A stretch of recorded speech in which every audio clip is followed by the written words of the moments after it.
নিঃসন্দেহে আল্লাহর গজব মুমিনদের উপর রহমত হয়েছে বলে এই জাতিকে আল্লাহ উদ্ধার করেছেন, ঠিক কিনা? অসংখ্য আলেম ওলামার তাহাজ্জুদের নামাজ, চোখের পানি, অনেক মায়ের বুক খালি হওয়া, মায়ের আর্তনাদ আল্লাহ শুনেছেন, আল্লাহ বৃথা দেননি। কারণ জালিমরা, কাফেররা যখন অন্যায় করতে করতে সীমা লঙ্ঘন করে, আল্লাহ বলছেন আমি একটু ছেড়ে দেই, ছাড় দেই, ছেড়ে দেই না, বর্ষিটা একটু ছাড় দেই, গেল জন্মের গেলা এমন জোরে টান মারবো শেষ পর্যায়ে গোষ্ঠী শুধু উঠে যাবে। কথা বুঝতেছেন? সম্মানিত ভাইরা, আপনারা আয়োজন করে মাহফিল শুনতেছেন, আর আজকে বিশ্ব ইজতেমায় কি হলো শুনেছেন আপনারা? প্রায় 2 ঘন্টা আমরা জ্যামে বসেছিলাম। 9টায় ঢাকা থেকে বের হয়েছে, এয়ারপোর্ট এরিয়ায় একটি দ্বীনি মজলিস, দাওয়াতে তাবলীগের ভাইরা আমার দ্বীনের কাজ করতেছেন। নিঃসন্দেহে নিজেরটা খেয়ে নিজেরটা পরে সময় ব্যয় করে দ্বীনের দাওয়াত তারা দিচ্ছেন। অন্তত তাবলীগে দ্বীনের ব্যানারে তারা কথা বলছেন কোরআন হাদিসের।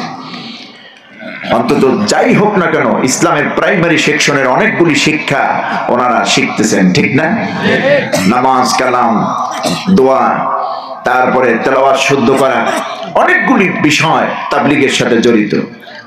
প্রাইমারি সেকশনের যে শিক্ষা, এগুলি তাবলীগে দ্বীনে, তাবলীগে দাওয়াতের থেকে আদায় হচ্ছে, আলহামদুলিল্লাহ।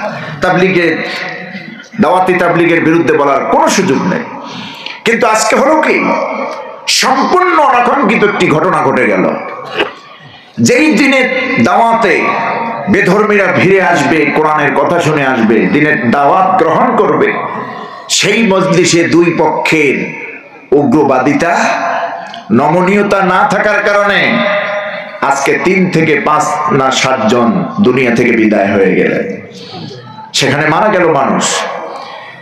বিশ্ব ইজতেমার ময়দান তো আজকে থেকে না, আমরা ছোটবেলা থেকে শুনছি টঙ্গীর ইজতেমায় কুঠির কাছাকাছি মানুষ, লক্ষ লক্ষ মানুষ, এলাকা ব্লক হয়ে যায়। একটা পরিচিত জায়গা, একটি পরিচিত অনুষ্ঠান, একটা ধর্মীয় অনুষ্ঠান, সেখানে আজকে ভেদাভেদ তৈরি হলো। 2টা পক্ষ মনে হচ্ছে যেন একেবারে পুরো হাঙ্গা দাঙ্গামা শুরু করে দিয়েছে। এগুলি কেন?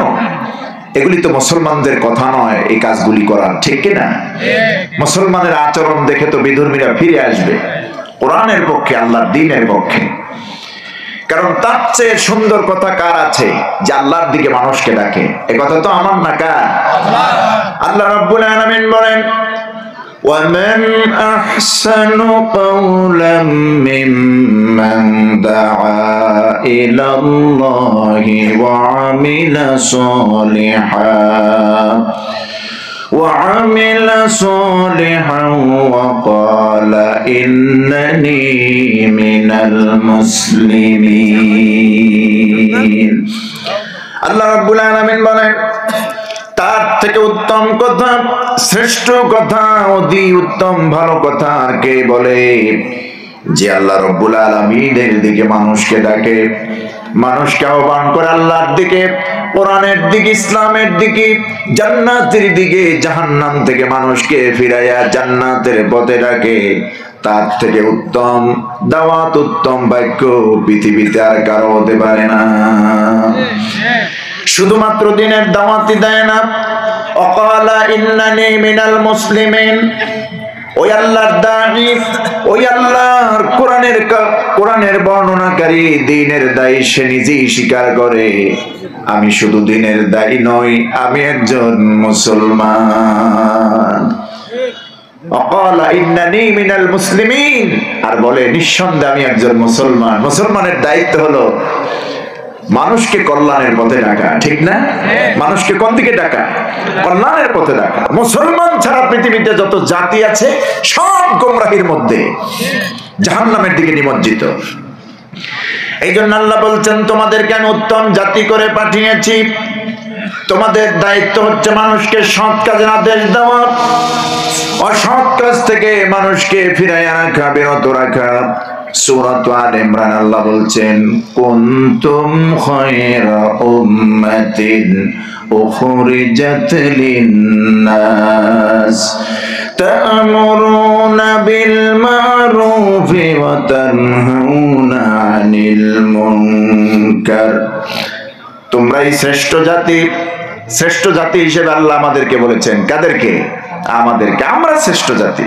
কুনতুম খায়রা উম্মাতিন উখরিজাত লিন-নাস, আল্লাহ বলছেন তোমরাই উত্তম জাতি, উত্তম উম্মত, শ্রেষ্ঠ উম্মত।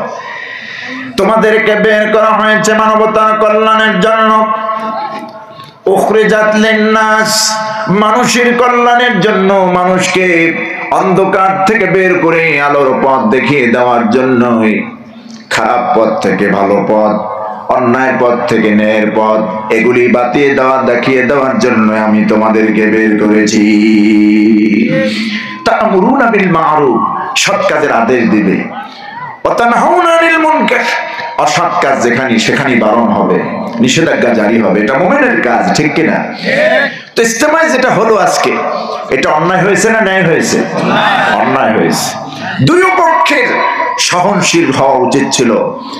এই রিপোর্টগুলি শুধু বাংলাদেশে সীমাবদ্ধ রয়নি, সারা পৃথিবীতে ছড়িয়ে দিয়েছে মিডিয়াগুলি, ঠিক না?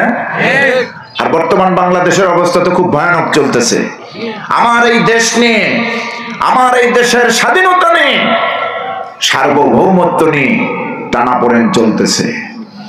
স্বৈরাচারীরা, দেশ বিরোধীরা, পাশের দেশ, বন্ধু দেশ, বন্ধু প্রীতিম দেশ ভারত তো বসে নাই, দেখছেন না আপনারা? একটার পর একটা ষড়যন্ত্র করতেছে এই দেশের বিরুদ্ধে।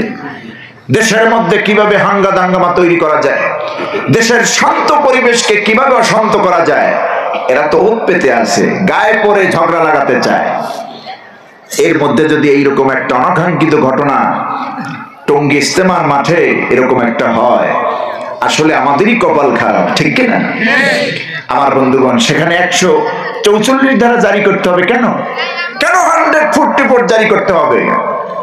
ওখানে যেই পন্থীরা আসুক, উভয়ই তো দাওয়াতে তাবলীগের নিয়তে এসেছেন। কোরআনের কথা, দ্বীনের কথা, হাদিসের কথা শুনতে আসছেন, কোরআন হাদিসের উসুল শিখতে আসছেন। তাহলে তাদের হাতে লাঠি দিয়া আরেক ভাইয়ের মাথায় কেন আঘাত হবে? কেন এক ভাইয়ের আঘাত আরেক ভাই শহীদ হবে, মৃত্যুবরণ করবে? এটা অত্যন্ত নিন্দনীয় কাজ হয়েছে। আমরা আশা করি তাবলীগ জামাতের ভাইরা যারা আছেন, অচিরেই আপনারা মুরব্বীরা যারা আছেন বসে এগুলি মীমাংসা করে নেবেন। এই দ্বন্দ্ব, এই ফিতনা বাংলাদেশের মানুষ আপনাদের থেকে দেখতে চায় না, ঠিক কিনা? কারণ সারা বাংলাদেশে আপনাদের দাওয়াতি কার্যক্রম চলছে, আলহামদুলিল্লাহ, চলুক। তালিমে দ্বীন, দ্বীনের তালিম হচ্ছে, অন্তত প্রাইমারি সেকশনের শিক্ষা হচ্ছে, এবং আপনাদের অর্থ, সময় সবগুলি ইসলামের জন্য ব্যয় করতেছেন, ভালো কাজ করতেছেন। মাঝখান থেকে আজকে যা হলো, এটা আমাদেরকে অত্যন্ত কষ্ট দিয়েছে, আমাদেরকে কাঁদিয়েছে, আমাদেরকে আমাদের হৃদয়কে ভেঙে দিয়েছে।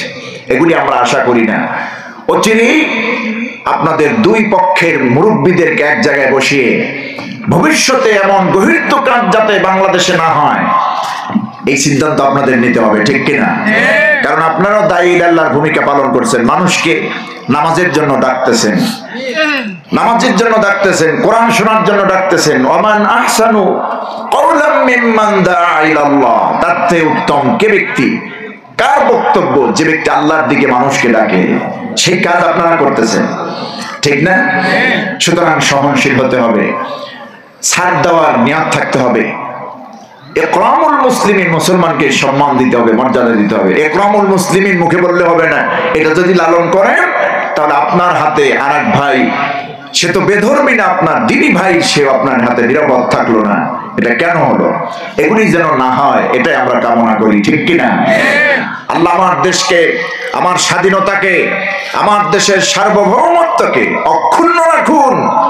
সমস্ত হিংসুক এবং শকুনদের চোখ থেকে আমার স্বাধীনতার পূর্ণ এই দেশকে হেফাজত করুন। এদেশের ইসলাম, মাদ্রাসা, আলেম ওলামা, আল্লাহ তোমার নিজ জিম্মা হেফাজত করো। আমরা বলি আমিন।